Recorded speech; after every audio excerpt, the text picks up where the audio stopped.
क्या आपको बार बार प्यास लगती है, कमजोरी महसूस होती है या बार बार पेशाब आता है? तो इस वीडियो को आखिर तक जरूर देखिए, क्योंकि ये डायबिटीज के शुरुआती संकेत हो सकते हैं। बहुत से लोगों को डायबिटीज होने से पहले प्री डायबिटीज की स्थिति होती है। इस समय शरीर वार्निंग देना शुरू कर देता है। अगर फास्टिंग ब्लड शुगर 100 से 125 के बीच है तो सावधान होने की जरूरत है, और अगर शुगर लेवल 126 से ऊपर चला जाए तो डायबिटीज होने का खतरा काफी बढ़ जाता है।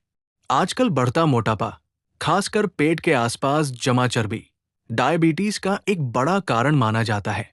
कम फिजिकल एक्टिविटी, घंटों बैठे रहना और अनहेल्दी लाइफस्टाइल भी रिस्क बढ़ा सकते हैं। इसके अलावा junk food, cold drinks, bakery items और ज्यादा मीठा खाना धीरे धीरे शरीर का शुगर बैलेंस खराब कर सकते हैं। इसलिए खान पान पर ध्यान देना बहुत जरूरी है। डायबिटीज में कई लोगों को धुंधला दिखाई देना शुरू हो जाता है, क्योंकि बढ़ी हुई शुगर आंखों को भी प्रभावित कर सकती है। अगर बार बार ब्लर विजन महसूस हो तो इसे इग्नोर नहीं करना चाहिए। अगर बार बार पेशाब आता है, खासकर रात में, और साथ में ज्यादा प्यास लगती है, तो इसे हल्के में मत लीजिए।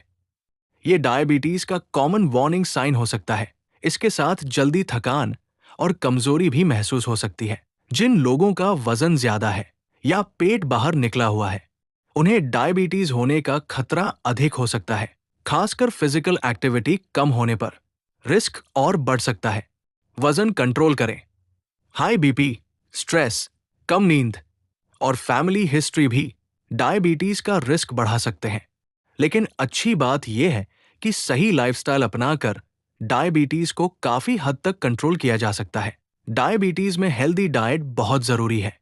हरी सब्जियां, दाल, सलाद, ओट्स, स्प्राउट्स और फाइबर वाला खाना शरीर के लिए फायदेमंद माना जाता है।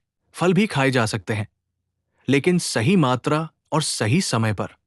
साथ ही ज्यादा तेल, cold drinks, bakery items, junk food और ज्यादा मीठी चीजों से दूरी बनाना भी जरूरी है। याद रखिए, छोटी छोटी हेल्दी आदतें भविष्य में बड़े हेल्थ प्रॉब्लम से बचाने में मदद कर सकती है।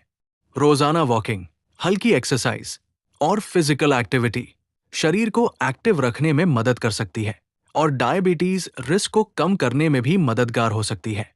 सही रूटीन अपनाकर ब्लड शुगर को बेहतर तरीके से कंट्रोल करने में मदद मिल सकती है। योगा, डीप ब्रीदिंग और स्ट्रेस कंट्रोल भी डायबिटीज मैनेजमेंट में यूजफुल हो सकते हैं।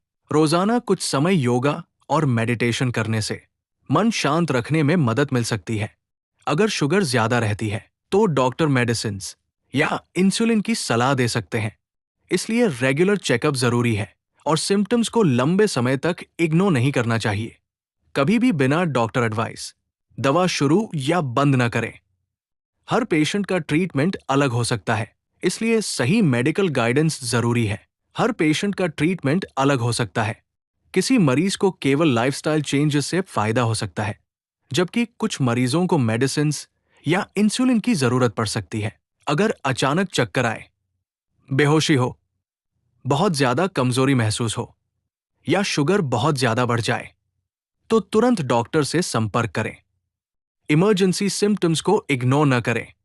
समय पर जांच, सही खान-पान और हेल्दी लाइफस्टाइल अपनाकर डायबिटीज को काफी हद तक कंट्रोल किया जा सकता है।